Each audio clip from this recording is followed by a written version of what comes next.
nuwun sewu sampeyan niku wayahe Begawan Paminto Jati saking Gebang Tinatar. Iya, Siwa Semar. Putrane Kuat Majaning Endang Pamintaning Sih ingkang patutan kelawan Raden Arjuna Kakang Semar ya kuwi Sudarmaku ya kuwi wong tuaku Raden Janaka. Kagete kok biayaane apa? Ayo melu kowe ayo. Ming kagete kok dadak bareng-bareng melu bapak. Ming kagete kok bareng melu bapak.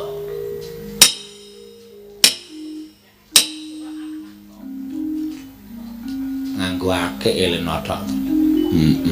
Ben ra apa-apa. Lah terus kersane dawuh mengendikaning Bapa Begawan Paminto Jati ing Gebang Tinatar. Nggonku bakal ngawu-awu Sudarma. Bakal ndak pasrahke marang Siwana Yantaka menyang endi nggonku upaya wong tuaku ya kuwi Raden Janaka Kakang.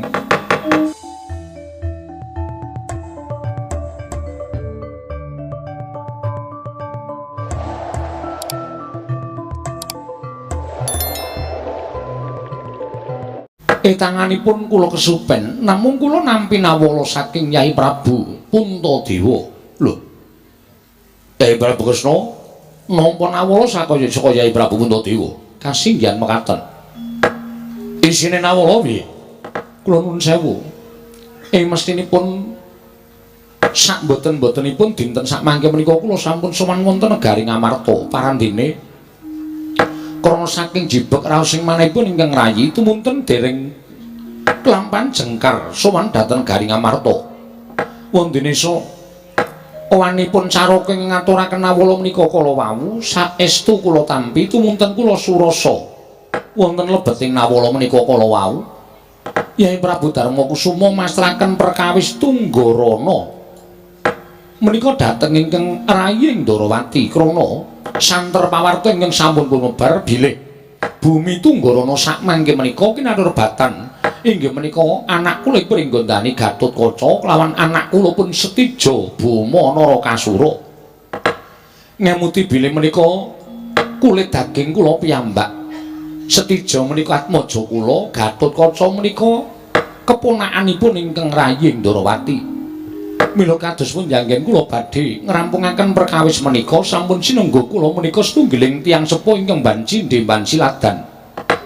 Menawi ngantos kula menika mangke ngawrataken dhateng pun Setija tan wurunga nata Ndarawati pinaya ing para Pandhawa miwah para kawula sak negari Ngamarta sami nyenggo kelam menawi ingkang rayi menika awrat kanan kula warga nanging semanten ugi menawi ngantos menika mangke kerampunganipun perkawis menika manggen dhateng anak kula pun Gatotkaca tegesipun Tunggarana menika kebawah keperintah negari Pringgondani tan wandi ugi kathah para kawula Ndarawati miwah para kawula Trajutrisna ingkang anyengguh bilih ingkang rayi menika ngawrataken Gatotkaca tinimbang kulit daging kula piyambak. Mila lampahan menika bebasang suduk gunting tatu loro.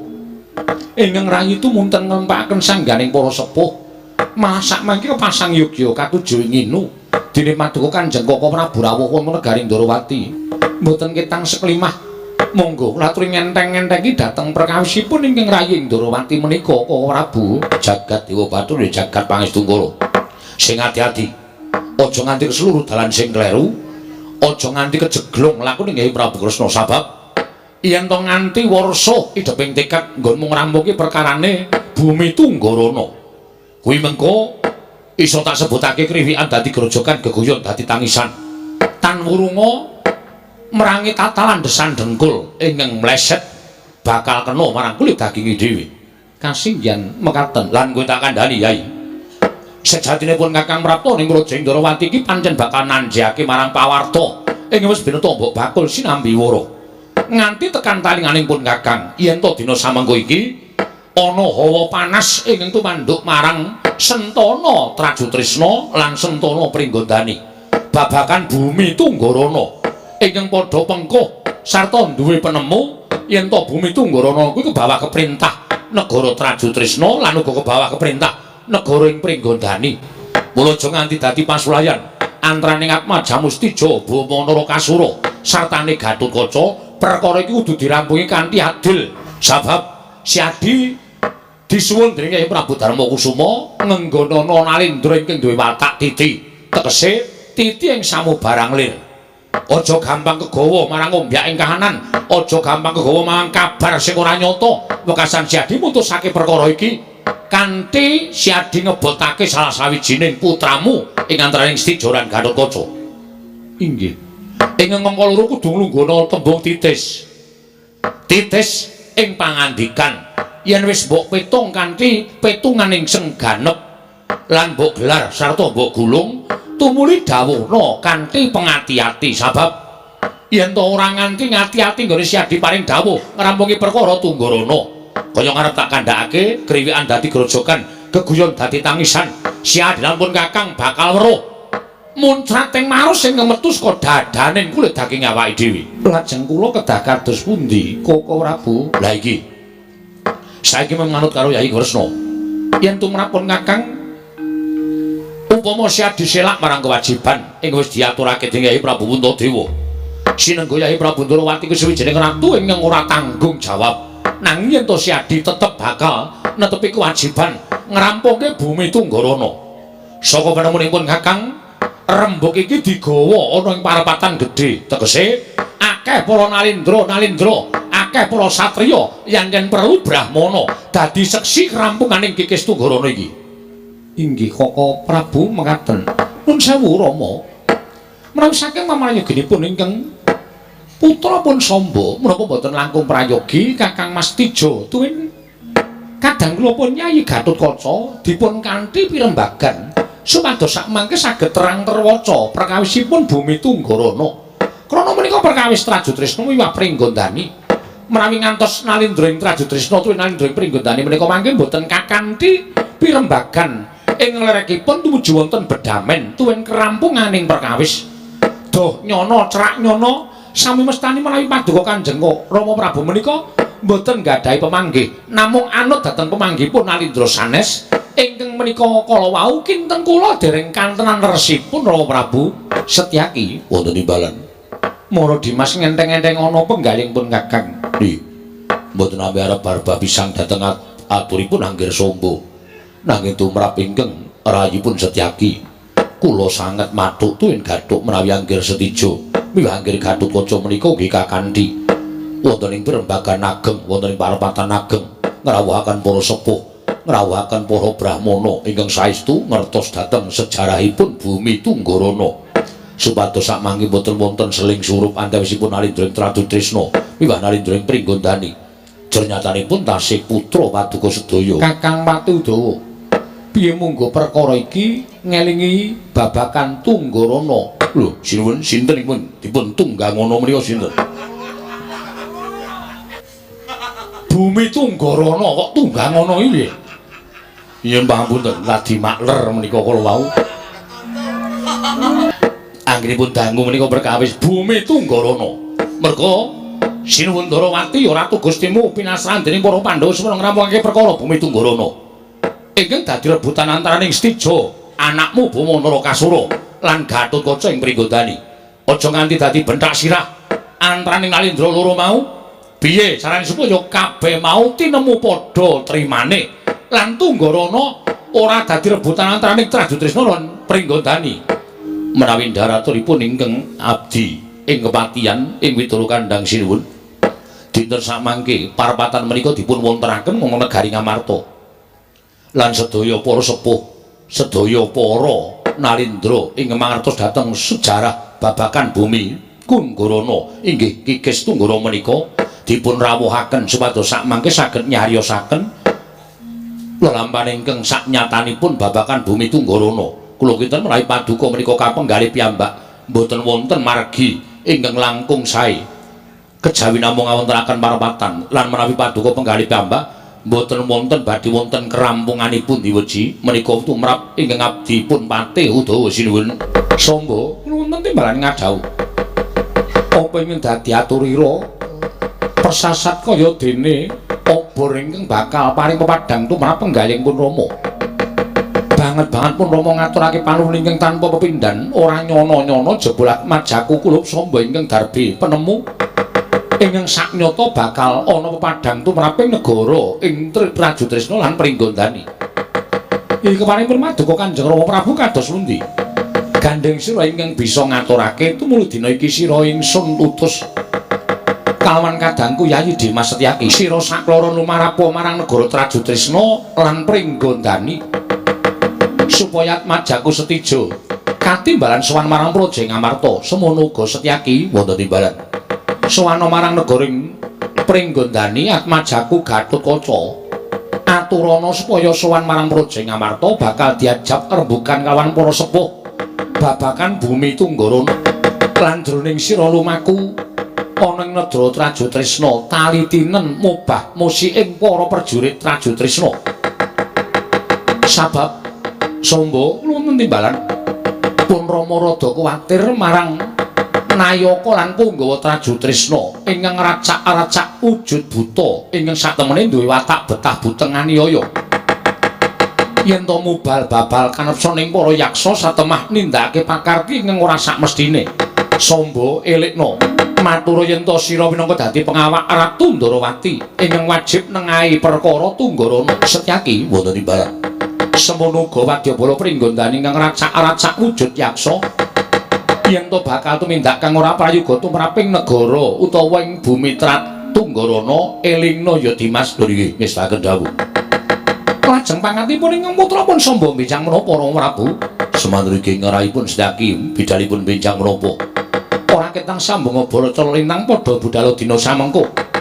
Yen wis ketemu kelawan Atmajaku Setija lan Atmajaku Gatotkaca kantinen gandengen tangane sowan ing negara Ngamarta. Niki ngestaken dawuh. Prastawa dhamel Kanjeng Rama kelana ana kula madal pasiran nyuwun pamit tambahing pangestu. Trong-tong sulaing pepadhang Kresna. I Kaka Prabu.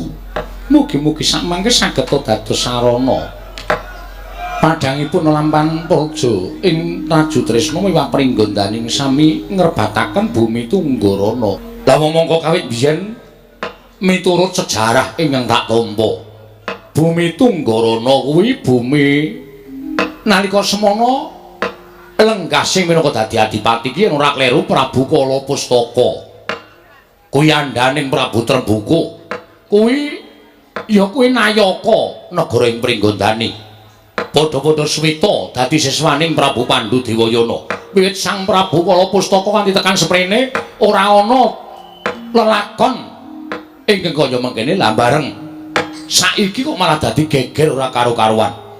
Setija ngakoni yen to negara ing utawa bumi Tunggarana kuwi dadi wengkon kebawa keperintah negara ing Praja Tresna.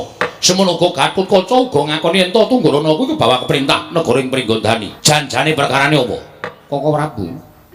Miturut kabar ingkang sampun kula tampi kathah para kawula Tunggarana ingkang sami nglewar saking wewengkon Tunggarana nderek wewengkon Pringgondani. Krana miturut aturipun para kawula wonten negari Pringgondani menika nggadhahi raos ayem tuwin tentrem miwah pados sandang boga mboten kekirangan tumuli kathah para kawula Tunggarana ing sami nderek ngayom wonten projeng Pringgondani. Lelampahan menika mbok menawi mboten dados renanipun manahipun anak kula pun Setija Bama Narakasura.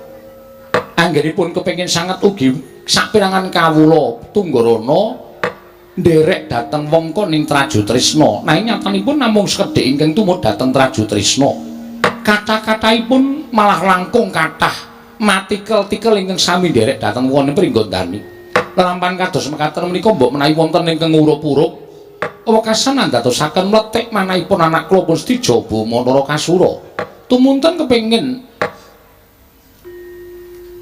angembet utawi ngrengkuh Tunggarana menika dados wewengkon negari Praja Tresna. Kaya ngono kuwi lho, Yai. Mula jaman saiki iki aja sok gampang percaya marang omongane wong. Jaman saiki aja sok gampang percaya marang kabar ingkang saknyatane kabeh mau sak temene ora ana nyatane. Inggih Kaka Prabu. Wong urip ning alam padhang kuwi yen duweni jati diri ing wekasan bisa ngandaleni diri. Wong sing ora duweni jati diri sing isane ming rubo-rubo gedang kancane ngalor melu ngalor, kancane ngidul melu ngidul. Kuwi tegese wong sing ora iso ngendhaleni diri. Wekasan uripe mung melu mrono, melu mrene, melu karo kanca kancane, ora duwe penemu dhewe kuwi. Wong kaya ngono ki gampang diobat-abitake marang kahanan. Kok jaman saiki sing digoleki ya wong-wong sing kaya ngono kuwi, sing gampang diobat-abitke marang kabar sing ora nyata. Wekasan iso didu marang sanak kadang, sedulur lan kanca ruwange. Mula tak jaluk Siadi tetepno pangestu menengko dadi Nalindra Indrawati. Kawulamu wene ana ngerti ya aja gampang diblithuk dening wong liya. Lah, Kresna wonten timbalan sak banjure kersane Kyai Prabu piye? Nun sewu Kang Prabu, masak mangke kula badhe bidhal dhateng negari Ngamarta, rembagan Nyai Puntadewa ngaturi rawuh sangganing para sepuh supados wonten ing parapatan mangke saged damel pepadang tumraping bumi Tunggarana. Yo, yen pancen ngono pun Kakang Derek lan dikeparengake pun Kakang Derek lawan Siadi budhal marang Praja Ngamarta. Kula non kula semanggaken Kakang Pati Udawa. Kakang Pati Udawa. Kakang Pati Udawa. Kok Prabu piye? Mbok tulung dipun jawelaken. Wah, jan Udawa kok nyambut gawene iki apa ngono lho. Kang Udawa wonten dawuh timbalan. Monggo kula dherekaken. Nendi? Ora ono wong arep lunga kok dherekaken piye? Wonten dawuh sinuwun. Kakang Pati Udawa wonten timbalan. Budhana kang padha seba nggih. Mung jir. Nggih, mangkene sekedap nyawa kula dening mlempak. Wah, patih iki nek gaweane akeh ngene iki. Inggih Koko Prabu, menawi enjang dados patih. Oh. Menawi siang olah tetanen wonten sawah. Udawa kuwi inggih. Weh lah kok isih duwe wektu kaya mengkono supadosipun conto para kawula diwaji. Yo, apik-apik. Menawi sonten wonten ing pasar manuk. Lho, iki ternak apa? Cecak rawa sinuwun. Menika sae sanget nembe netes kemawon. Dol-dolanipun sampun yutan. Apik kuwi becik. Mandura wene ana loro. Waduh. Nanging menapa mboten wonten pitumbasipun? Lho, aku iki tok anggap sapa? Aku iki bendaramu, yo najan yuswaku luwih enom ning aku bendaramu. Nek aku nyuwun apa kira-kira ra entuk? Badhe kula paringaken kanthi legawane manahku. Menehi loro kok karo mbrambangi lho. Nggih. Aja nangis, aja wewel. Mengko tak paringi nyamping Pradamas. Oh iya, matur sembah larak ngaten menika tesipun wonten lintunipun Silundrawati ngersakaken. Ora Kakang Pati Udawa. Pendhawi mriki dipun paringi sae sanget. Wis aja rembugan sing aneh-aneh. Budhana kang padha seba. Nggih, ngestaken dawuh. Babar pisan tak mangke saranipun medhalaken kula nyuwun pamit sabab menika wonten pembeli kalih ingkang kangsen. Pamit madal pasilan. Sing ati-ati aja kaya bocah cilik Kakang Pati Udawa.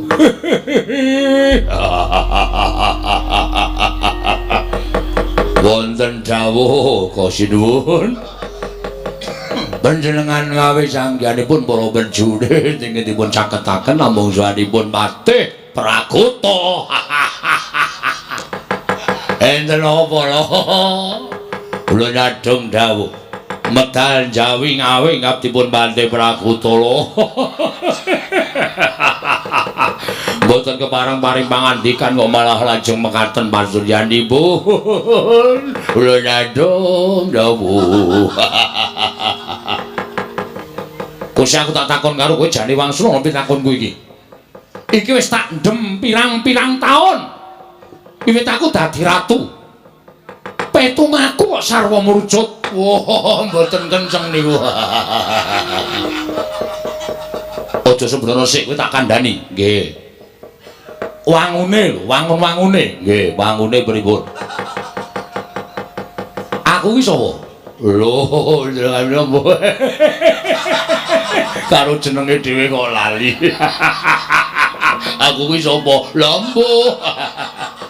Prakuta, aja sembrono. Aku ki ratu Gustimu. Inggih.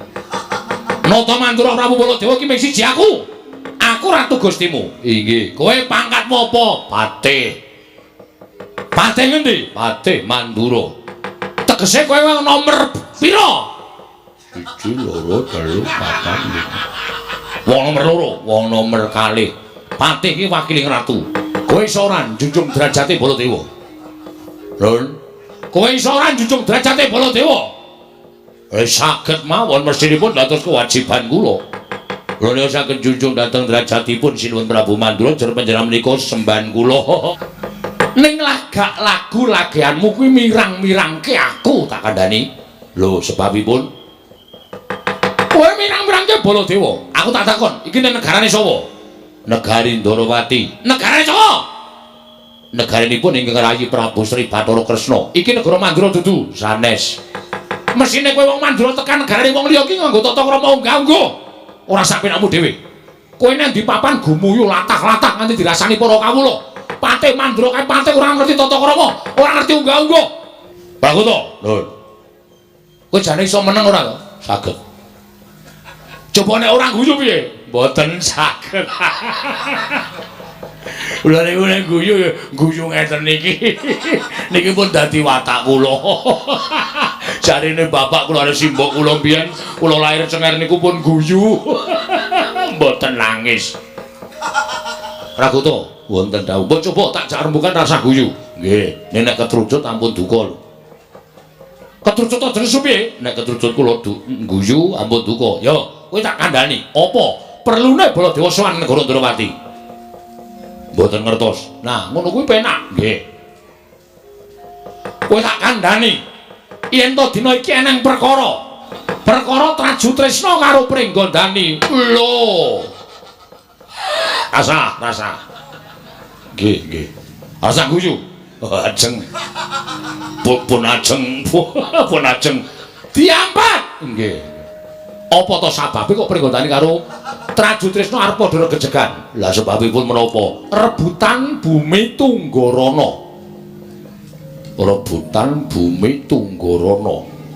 Trenggana napa Tunggarana? Tunggarana. Kuwi wewengkon ke bawah keperintah Pringgondani, tapel wates Traju Tresna karo Pringgondani. Nggih, lajeng Yai Prabu Sri Bathara Kresna kodheng penggalih. Kodheng niku napa? Bingung. Oh, nggih. Tumuli matur karo panjenengan ingsun. Aku munjuk atur sang Kyai Prabu Kresna takon nganake parepatan gedhe. Pasar gedhe, parepatan. Supaya para ratu-ratu dirawuhake ngrembug perkara bumi Tunggarana sebab yen nganti bumi Tunggarana iki ora ana kerampungane, mengko bakal kriwikan dadi grojokan geguyon dadi tangisan. Oh, nggih lajeng. Menika kala wau lajeng maringipun Sinuwun Prabu Mandura kados pundi? Praguta wonten dawuh, aku arep tedhak ning negara Ngamarta. Oh, nggih. Lajeng kowe ora samelu. Lho, kula mboten tumut. Ora. Lajeng kula kadhawan menapa? Titihan ingsun Kyai Puspadenta Gajah Kyai Puspadenta ingkang tak titi saka negara Mandura prapta negara Ndarawati. Gawanan kondur ning Praja Mandura. Lah niki monggo panjenengan tindakipun menika sareng kalian kula dipun mangertosi ingkang garwa Dewi Rawati pepundhen kula. Ya. Menawi ngantos mangke ingkang garwa menika nyuwun priksa panjenengan tindak dhateng pundi kok kundur namung titianipun tok menika lak malah kula dipun dukani. Iki patih goblok, patih bento. Matur kaya Yai Rawati ento aku tindak karo Yai Kresna. Ngestaken dawuh.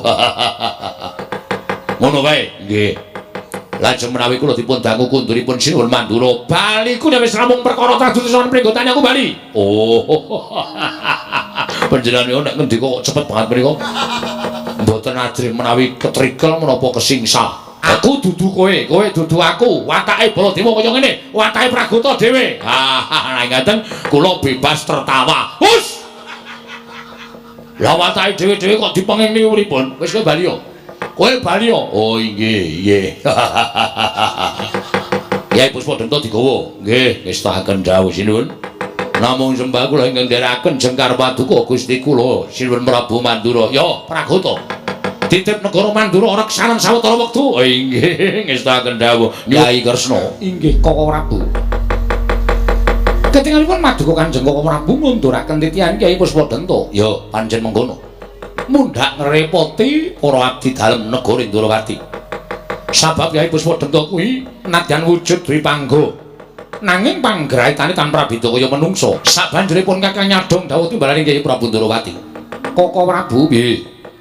gandeng samapta ing gati samega ing diri titianipun ing rayipun Kyai Jaladara. Semawi manjing wahananing rata tumuli bidal wonten negaring Amarta. Ya, Kresna ayo tak dherekake. Lan muga-muga entuk pepadhang saka pangayoning dat kamurweng dat. Nggonmu nengahi perkara Tunggarana iki aja kongsi ana pletikaning geni memungsuhan. Koko Prabu sesawangan nyuwun pawasaning dat kamurweng dat. Manjing wahananing rata, monggo Koko Prabu kula dherekaken. Nunamit masang kaliman tabi tinebina ngiloduni dumawaing tawang towang nggir. Kula ingkang paman pun Pancatnyana ndadosaken bingung raos sing manah. Dene sasampunipun Paduka kepareng lenggah madyaning damparing traju tresna. Teka ingga sapriki dereng kepareng amedhar pangandikan menapa Paduka menggalihaken ingkang paman pun Pancatnyana menapa para wadyabala negaring traju tresna. Menapa nembe menggalih dhateng kawontenanipun bumi Tunggarana paman kula wonten dawuh ora ana ing keduga gawe goreh penggalihing nalindra ing traju tresna ya setija Bama Narakasura kejaba ya mung bumi Tunggarana bareng paman Pancatnyana paring dawuh apa setija menggalihake babagan bumi Tunggarana paman apan kepara nyata yen to sejatine ingkang tak gagas tanulya kejaba mung bumi Tunggarana paman la dalah ingkang dipun penggalih menapa malih tonggir jernyatanipun bumi Tunggarana menika kebawah keperintah negaring traju tresna paman Pancatnyana wonten timbalan kusik aja kleru tampa satemene bumi Tunggarana kuwi mapan ning tapel wates ing antaraning traju tresna lan Pringgondani. Mula aku ora duwe wenang netepake yen to bumi Tunggarana kuwi dadi kewajibaning wong traju tresna. Lajeng kepareng Paduka anggir paring dawuh mekaten menika dasaripun menapa paman? Barang tak pitung nganggo nalar sing ganep kanggo njaga marang kalaidraning nalindring traju tresna kanggo njaga marang aruming asmaning setija Bama Narakasura lan aja nganti dumadi panca bakah ing antaraning wong traju tresna kelawan wong Pringgondani. Jernatane Pringgondani kuwi kebawah keperintah ya kuwi Nalindra adiku dhewe Yai Prabu Gatotkaca.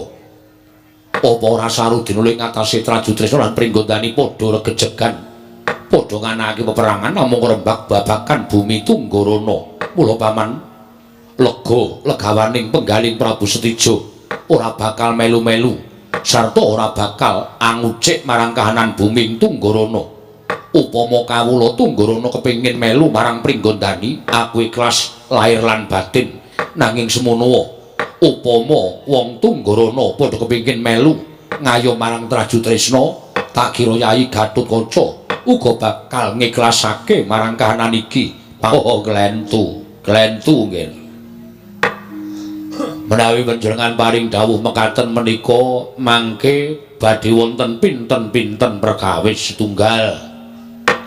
Panjenengan badhe cinacap dening para kawula sak Pringgondani langkung-langkung Nayaka lan Punggawa Pringgondani.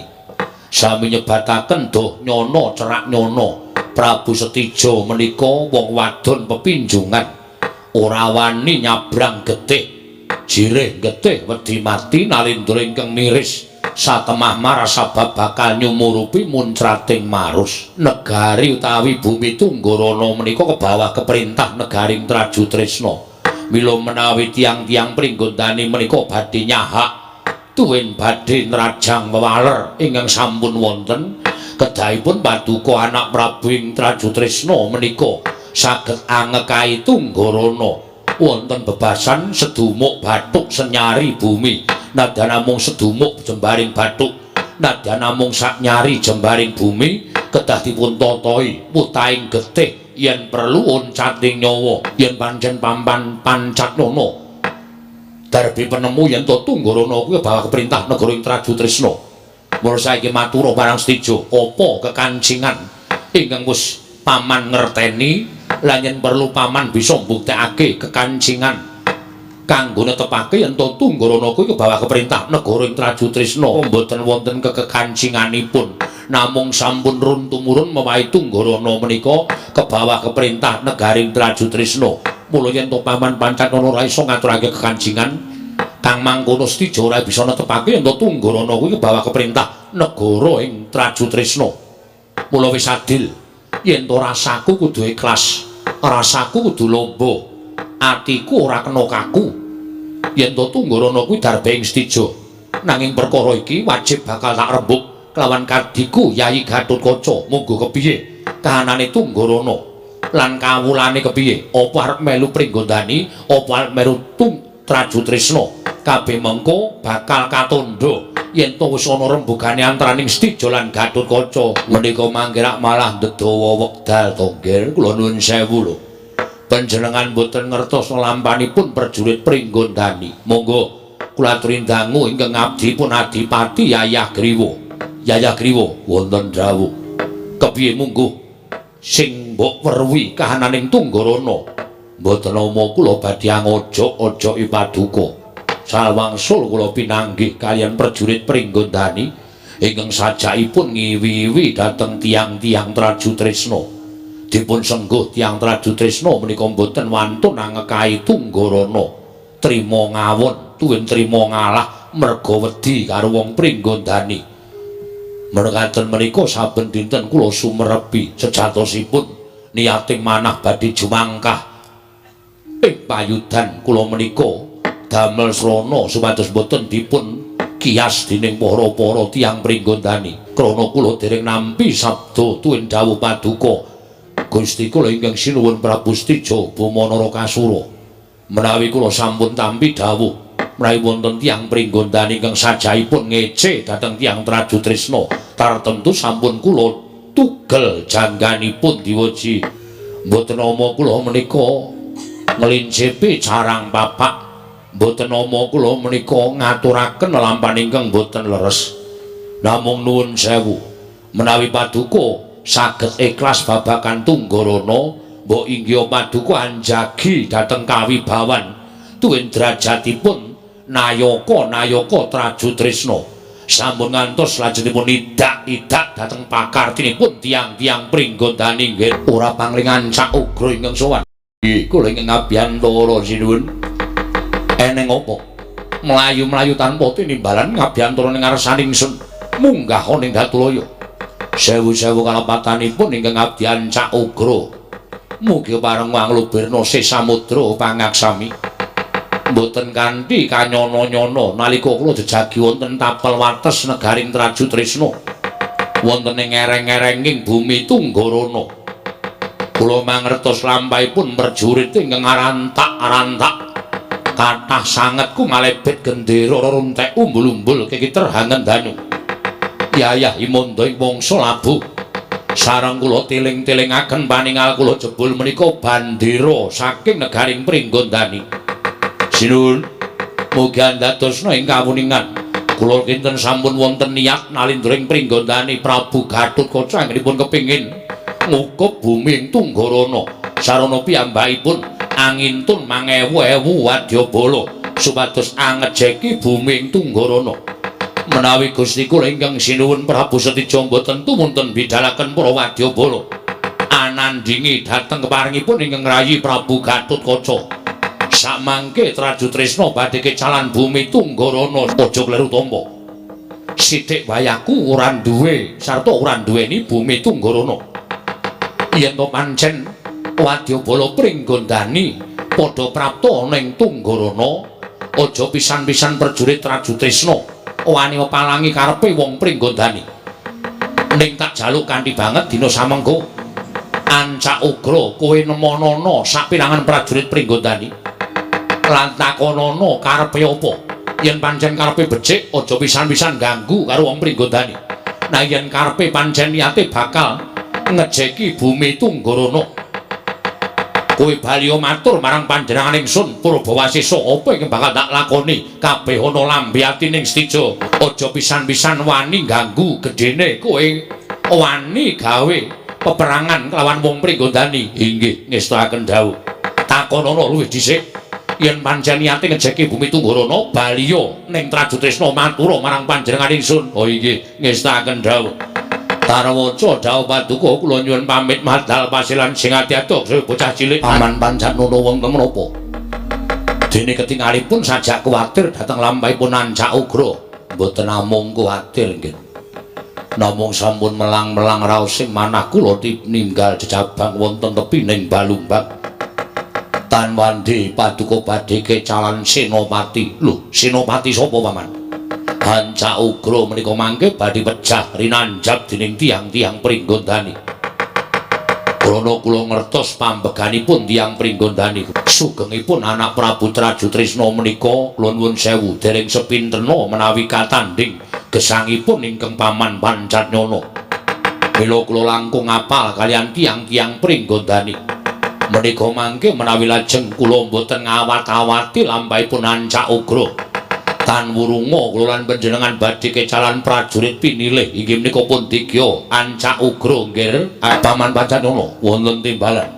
Yen to pancen mengkono sira paman ingsun paringi Purbawasesa mangsa bara nggonira mranata marang para prajurit ning tak jaluk paman yen bisa dirembuk sarana pedamen. Aku ora kepengin gawe wiranging Kanjeng Rama Ndrawati ento nganti dadining pasulayan antaraning wong Pringgondani. Wonten dawuh Gusti Pate Ancak Ugra wonten timbalan. Kaya aja methuke prajurit Pringgondani ijin tanpa ruang. Niat kula mboten nawon namung kadhawuhan nanjihaken wonten menapa dene prajurit Pringgondani baris wonten ing Bumi Tunggurana. Iki mau Gusti ingkang sinuwun wis paring dawuh. Kowe iki nen nggawa wadyabala segelar papaman sarta kon nggawa piranti ning ayuda. Lho, nuwun sewu Gusti Pati. Kula dipun utus sampun ngantos dumadining pasulayan. Ora krungu gobokmu lagi wae tak kandhakake. Yen to sinuwun Prabu Setija Buma Narakasura ora nrimakake Bumi Tunggurana diku jak-jakan wong Pringgondani. Mula ketapno wadyabala dina iki kudu dadi peperangan antaraning Trajutrisna lan Pringgondani. Lho. Lah kok dados mekaten dawuhipun sinuwun ngerti apa tindakno dawuhing Patih Pancatnyana. Ya Ancak Ugra tindakno dawuhing Ngergyana Patih. Yayah Griwa ingkang dadi cucuking ngajurit madeg Senopati ngrabasing wong Pringgondani. Oh inggih, naing ngaten ngestaken dawuh. Pangkatipun Ancak Ugra ketapno para wadyabala piye ana sing gamben-gamben aja nganti wong Trajutrisna kewirangan mungsuh wong Pringgondani. Ora pangling nitik gendera niki wong Pringgondani. Ndawes padhake saka kadohan ana genderaku malebet cetha genderane wong Trajutrisna. Ya dasar Purnyata sapa kowe? Tumenggung Panigas Jonggo. Aku Tumenggung Sumbang Surajeja. Wong Pringgondani, aja mamak mumuk mripatmu. Kowe teka mapan ana ing Tunggurana, ngerti ya? Yen to Tunggurana iki bawah keperintah negara ing Trajutrisna. Mula aja banjur malang kadhak kaya ngejeki Bumi Tunggurana. Ayo semingkir. Wong Trajutrisna ora trima. Lho. Yen sak ngertiku wiwit saka Sinuwun Prabu Trembaka Bumi Tunggurana kene iki bawah keperintah negara ing Pringgondani. Mula sing kudu minggat wong Trajutrisna, kowe sing kudu lunga, kowe sing kudu lunga. Yen ngono apa kudu aku ngruda paripeksa lawan kowe. Yen pancen kedugolan bisa ngruda paripeksa karo wong Pringgondani. Ayo, gage singkirna wong Pringgondani, keparat ora minggat dadi bayangan awakmu, maju jangan tak untapake nyawamu. Pancen cetha bener ngendikaning Patih Pancatnyana. Yen wong Pringgondani nekani Tunggurana jebul saknyatane arep ngejeki Bumi Tunggurana. Ketitik wis dadi pecah perang antaraning Trajutrisna lan Pringgondani. Prajurit semingkira sapa sing dadi cucuke ngajurit Pringgondani? Ayo. Wong Trajutrisna wong mulang sarak. Ora ngerti lan ora takon-takon dhisik apa karepe wong Pringgondani tekan Tunggurana. Malah sajae wis ora iso dindakake kudu pecah perang antaraning Pringgondani lan Trajutrisna.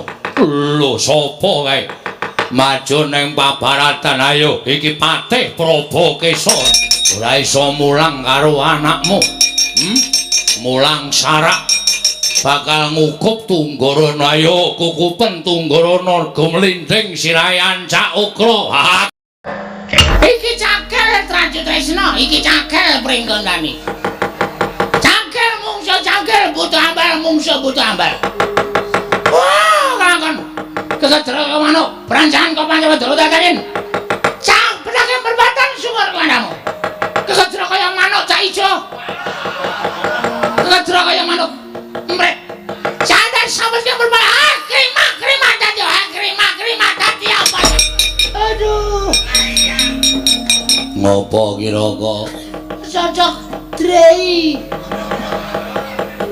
kowe mungsuh sapa mungsuh Cakil Pringgondani aduh Cakil Pringgondani jebul iso kaya Raden Janaka iso perang gentiran mongko aku Cakil ki bangsane Cakil ki kalane karo perang gentiran nek karo perang liyane ora bakal kalah aduh ditambani aduh wis ora umum rasane jan maslep ngono monggo bareng maslep ngono ki ora dimengke wae dingkuk dadi ora kabeh awakku woi latar bujleng iblis lanat padha cek-cekan wadya menungso gelut karo wadya menungso wadya buta belut karo para wadya bala buta woi latar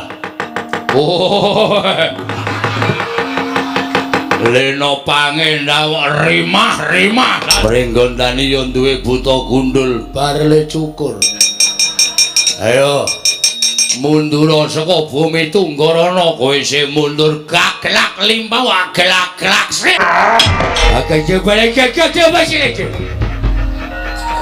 agak bakal kecewa dadi kembali ke Trajutresna nyanyi lah ini muta munyuk muta bareng endok muta petok raya mong dia bagi kelebe agak ada dia bagi lagi apa kata kebocor aku nganti artinya nye karo aku muta keomongane nyeluk muta apa gue ngono tak anakmu agak coba ini sangat bakal tuh jangan baca apa kemudian celama deh agak coba lagi jaman cekut bro agak banyak ya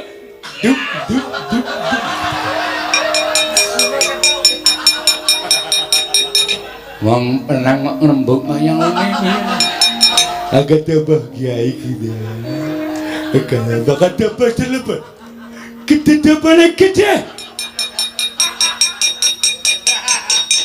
ya mungnya aku pati kabeh kerja ini kepiye bakal ada kau kek bagi ada banget ini ya betul terima mana angkat apa ini nama lo abang ini namanya kamu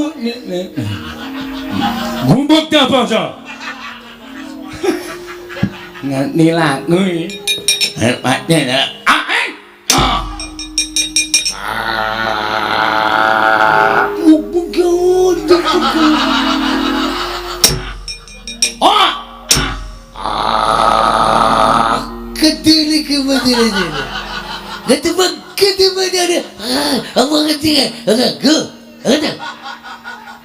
on balas ini kata balik kata kecil betul kecil modok uceluknya modok amui agak bagalawan jangan dewa ini hai ketik asyik orang mau gak ada itu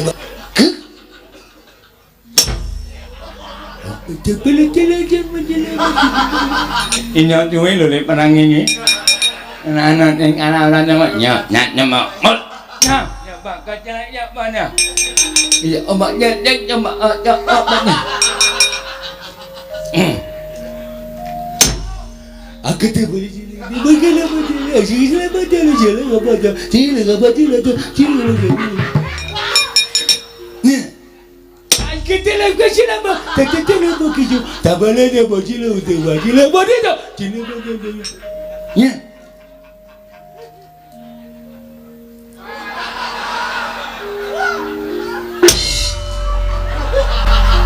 Ganti betul lagi ngah.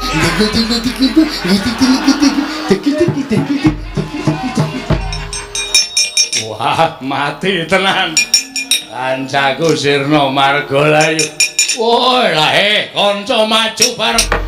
Wong kang kaya kowe. Ketok gedhamu, ketok lorekmu, Pancatnyana. Iki mesti saka gaweanmu. Mergo wiwit biyen tekan saiki pendak-pendak prajurit Pringgondani tekan ana ing Tunggarana. Ora nate dikanggo gawe karo wong Traju Trisna. Nanging ora kaya sak gedhagan iki lha kok nganti dadi pecah perang kaya ngene. Mergo saka kowe sing kudu minggat, kowe sing kudu semingkir. Wah, gaglak limpamu tugel kulumu kowe. Lho, Paman. Wonten dawuh nggih. Lah kok mboten kanthi nyono-nyono malah sampun pecah perang ageng kados mekaten menika wae lah. Menawi ngantos kaderangan dening Kanjeng Rama kula lan panjenengan paman pikantuk duka saking Kanjeng Rama. Waduh. Lah kok malah kados mekaten kawontenanipun paman dipun jujuk deleke kemawon. Paman ngaturi misah utawi kula aturi misah dhateng pun Prabakesa. Kula tak matur Paman Pancatnyana, larah-larahipun kados pundi kok dados mekaten lampahipun. Paman Pancatnyana wonten dawuh nggih. Menika anggir Samba. Inggih, kula ingkang putrapun Samba. Wonten menapa teka nyandhet anggenipun sami Bandayuda. Nuwun sewu Paman, saderengipun kula badhe munjuk atur kula pengawakipun Kanjeng Rama Ndarawati. Wondene Samba dipun utus pados sowan wonten Garing Traju Trisna. Ing pengajap sampun ngantos dados dumados ing pasulayan. Inggih. Angka kalih. Kula kinenganti Kakang Stija Boma Narakasura. Kula dherekaken rawuh wonten Garing Amarta badhe wonten parapatan rembag perkawis Tunggarana saking para sepuh tuwin para nalendra ingkang sampun ngertos dhateng sejarahipun bumi Tunggarana. Kula nuwun sewu kok dados perang menika dasaripun inggih krana tiyang-tiyang Pringgondani ngejeki bumi Tunggarana. Mila kula wastani menawi Nalindring Pringgondani anggir Gatotkaca badhe tumindak boten sak mestinipun badhe angukuk bumi Tunggarana. Nuwun sewu. Kadang kula Yayi Gatotkaca malah sak mangke sak ngertos kula boten badhe kepengin rembag Tunggarana nanging gandeng sak mangke sampun dados perkawis. Tumunten Paman Setyaking badhe nderekaken kadang kula Yayi Gatotkaca sowan dhateng Garing Ngamarta. Oh ngaten inggih. Kula suwun sampun ngantos dados perangan. Kula suwun sampun ngantos dados perangan dipun candhet semanten kemawon. Dipun candhet semanten kemawon. Nanging lho, Samba kok tekan kene Yai? Samba. Inggih, Koko Prabu kula aturaken bekti kula kunjuk. Iya tak tampa. Nganti kaget pun Kakang kok lha kok dadi kahanan Tunggarana bubar maut ora karo-karuan. Menika kula wau kula anyape dhateng murkanipun ingkang paman nggih menika pun Paman Pancatnyana. Lho, Paman Pancatnyana wonten dawuh supados namung nanjihaken dhateng kawontenanipun tiyang-tiyang Pringgondani. Kula mboten kepengin dumados ing pasulayan. Kula mboten kepengin wonten memangsan antawisipun Pringgondani lan Traju Trisna namung babagan bumi Tunggarana. Nanging lha malah dados mekaten kawontenanipun kathah prajurit ingkang nandhang sakit saperangan dados banten. Kula nuwun sewu. Ingkang dawuh supados anggepuk perang wadya Pringgondani. Nyuwun pangapunten nggih. Krana saged manah kula dipun iwi-iwi dhateng tiyang-tiyang Pringgondani. Sinengguh tiyang Traju Trisna menika satriya-satri ingkang jirih getih wedi mati tumunten kula anggecak perang para wadyabala ing Pringgondani. Nek ngono panguwasa Ratu Traju Trisna kalah karo panguwasaning Patih Traju Trisna. Inggih, kula nyuwun pangapunten.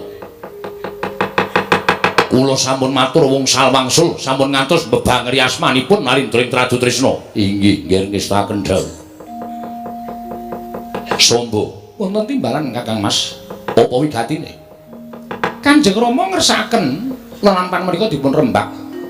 Perkawis menika dipun rembak sarana pirembagan ingkang bedamen. Tegesipun sampun ngantos wonten tuwuhing pasulayan antawisipun Pringgondani lan Traju Trisna. Mila kula dipun suwun amethuk dhateng Jengandewa Kakang Mas. Supados kula dherekaken sowan wonten negari Ngamarta samangke Kanjeng Rama badhe ngrawuhaken para naraja nerpati ingkang sampun keladuk yuswa tuwin pepunden sepuh sedayanipun supados tumut rembak babakan bumi Tunggarana. Paman Pancanyana wonten dawuh. Sapengker kula wonten negari Ngamarta sampeyan ampun gawe dakdaning pasulayan. Kula suwun sing tentrem, sing ayem. Tunggarana nembe dipun rembak wonten madani negari Ngamarta. Sarana sawanipun ingkang putra pun Setija. Inggih, mugi-mugi paduka angsal kamenangan. Kamenangan sing pripun? Nyuwun pangapunten. Tegesipun panjenengan boten nampi raos sastra wirang saking para sepuh.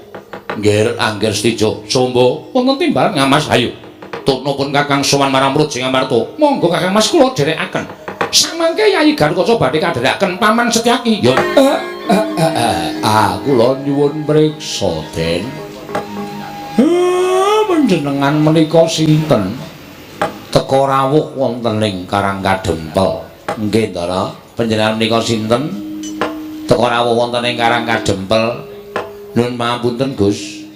Kula nyadhong dawuh. Nggih, Gus, kula nyadhong dawuh. Siwa Semar. Sampeyan malah pun ngertos kali kula. Dawuh mengendikan ing bapa Begawan Paminta Jati saka ing pertapan Gebang Tinatar. Lamun aku kudu jumujuk marang Karang Kadempel ketemu kelawan Siwa Semar saat majamu kabeh. Ya kuwi iki Lurah Nala Garing Petruk apa dene Bagong. Wila truk malah ngerti awake dhewe. Wila go malah ngerti awake dhewe. Wila marang ngerti awake dhewe. Wila Nala Garing ngerti awake dhewe. Ora mubeng wae iki ora. Perkara ngerti ngono kok dudu beng kabeh ora. Nuwun sewu sampeyan iku wayahe Begawan Paminta Jati saking Gebang Tinatar. Iya, Siwa Semar.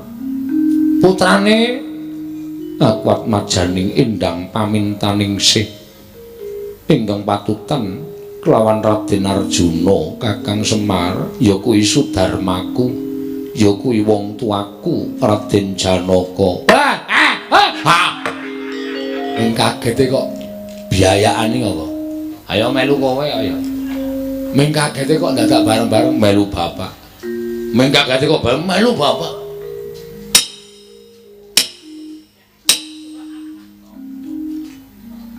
Nganggo akeh elen otak. Ben rapopo. Lah terus kersane dawuh mengendikan ing bapa Begawan Paminta Jati ing Gebang Tinatar. Nggonku bakal ngawu-awu Sudarma. Bakal ndak pasrahke marang Siwa Nayantaka menyang endi nggonku upaya wong tuaku ya kuwi Raden Janaka, Kakang. Nek ngoten awi kula derekke sowan Kang Rama. Nek pancen sampeyan iku putrane Kang Rama Ndara Janaka, patutan kelawan Endang Pamintaningsih. Iya. Yen to pancen mengkono dalane menyang endi? Ndika mang tindak mengke nek ngenggok nengen kula enggokke nek menggok ngiwa kula aturi. Kresna.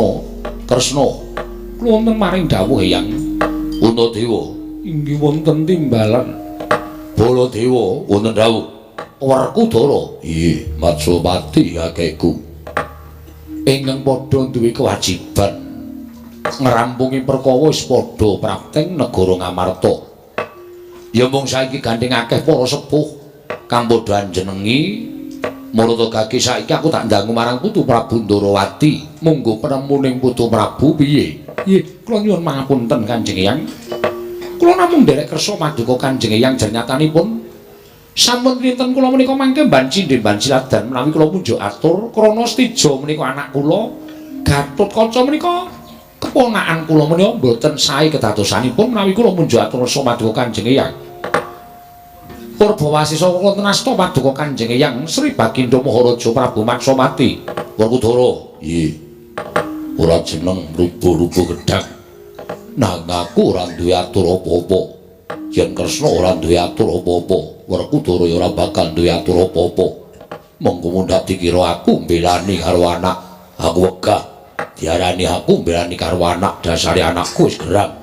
Wis ora pantes mendhe marang panguwasane wong tuwa. Lah terus piye? Baladewa sira putu Mandura Darbe atur kepiye? Nuwun sewu Kanjeng Eyang. Gandeng ingkang pinitados minangka sesepuhing para Nalindra menika paduka Kanjeng Hyang Matsapati mila dinten samangke kula sumanggaken bab lampahan menika borong dhateng paduka Kanjeng Hyang. Namung kula suwun kanthi sanget sampun ngantos ing antawisipun setunggal menika mangke wonten mesgul penggalihipun. Menawi wonten raos megul manahipun anak-anak kula kekalih menika tan wanding menika mangke kriwikan dadi grojogan geguyon dadi tangisan. Ya, yen to pancen mengkono jumbuh kelawan apa ingkang wis ndak ngandhakake sapa to saiki ingkang duwe panguwasa sarta duwe wewenang tumraping bumi Tunggarana. Nggih, mboten sanes kejawi namung Adipati Wahana menika Kanjeng Hyang. Adipati Wahana inggih.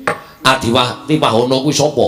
Menika atmajanipun inggih menika Sumber Katong. Sumber Katong kuwi sapa?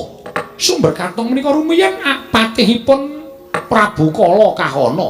Prabu Kala Kahana menika rumiyin atmajanipun Prabu Kala Pustaka. Wondene Kala Pustaka menika rumiyin menika kadangipun utawi sumitranipun Prabu Tremboko ing Pringgondani. Mbok menawi sarana Adipati Wahana menika kala wau saged ngaturaken sowanipun pun Sumber Katong tiyang sepuhipun kala si Wahana menika kala wau supados nyariosaken lampahan ingkang dumados wonten ing bumi Tunggarana. Adipati Wahana wonten timbalan ngadhau ingsun njaluk suwane wong atuwa kita kang aran Sumber Katong supaya sowan marang Praja Ngamarta sabab liyane wis ora ana ya mung kari wong tuamu mbok menawa ingkang ingsun jletrehake iki kang aran Sumber Katong. Inggih Diwaji.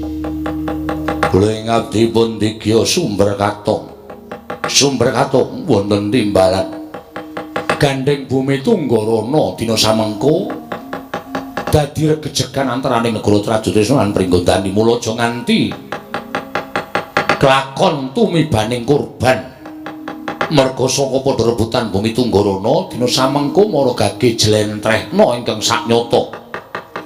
Jlentrehna ingkang saknyata mungguh piye kahanane bumi Tunggarana. Nggih, sekawit bumi Tunggarana menika kebawah keperintah negari ing Pringgondani. Wonten ingkang lenggah dampar wonten ing bumi Tunggarana menika Sang Nata Prabu Kala Pustaka menika sumitranipun Prabu Tremboko. Sami-sami suwita wonten resanipun Prabu Pandhu ngenger dados siswanipun Nalindra ing Ngastina. Ngono inggih sabanjure saking saenipun Prabu Tremboko tuwin penggalih ingkang welas asih dhateng ingkang kadangipun Prabu Kala Pustaka tumuli bumi Tunggarana nalika semanten dipun dadosaken bumi perdikan. Dadi bumi perdikan inggih boten kebawah wonten pundi kemawon. Sasedanipun Prabu Kala Pustaka ingkang dados Nalindra Prabu Kala Kahana nalika semanten kula tasih dados patih. Kala Kahana kuwi atmajanipun Prabu Kala Pustaka. Nalika semanten Prabu Kala Kahana pejah ingkang mejahi Nalindra ing Trajutrisna utawi ing Surateleng Prabu Bomantara. Prabu Bomantara ngukup negari utawi laladan Tunggarana. Lah saklajengipun Prabu Bomantara seda wonten astanipun Raden Setija tumuli dados negari Trajutrisna. Ingkang lenggah dampar Prabu Setija Boma Narakasura. Wiwit dinten menika negari Tunggarana wangsul dados bumi perdikan malih.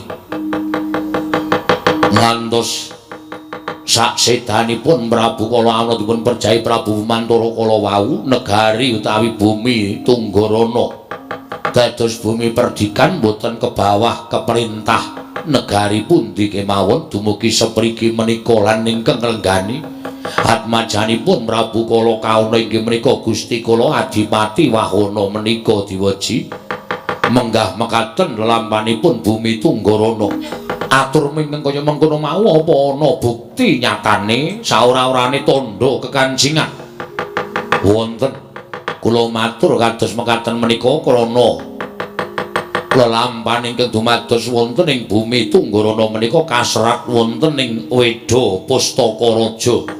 Menggah menika ingkang dados kekancinganipun anggen kula munjuk atur ngersa paduka Gusti kula Sang Sri Bagindra Maharaja Prabu Matsya biar Padang Trawangan. Ana sewiji-wiji ingkang tinarya gada nggone ingsun bakal nentokake babagan Bumi Tunggarana lho inggih. Ngaturake panuwun ingkang tanpa pepindhan tak jaluk bali marang asal mulamu. Iye nyuwun pamit sinuwun Kresna. Kula wonten dawuh Werkudara. Wa napa? Sira ingkang minangka dadi wong atuwane anak utu-putuku Gatotkaca lan Setija inggih kone yang tepake. Kone yang minangka pinisra dadi nalindraning para nalindra ingkang wenang ngadili lan misuda para nalindra.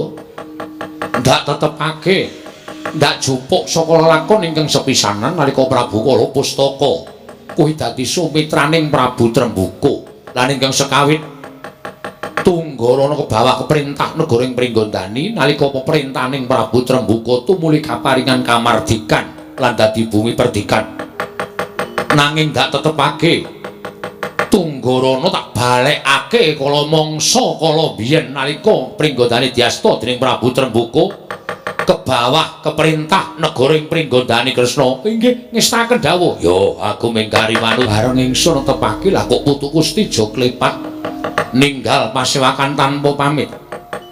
Kresna iki ning lelakon kepiye? Iye. Kula piyambak mboten mangertos. Werkudara piye? Wah, Gatot wonten dawuh.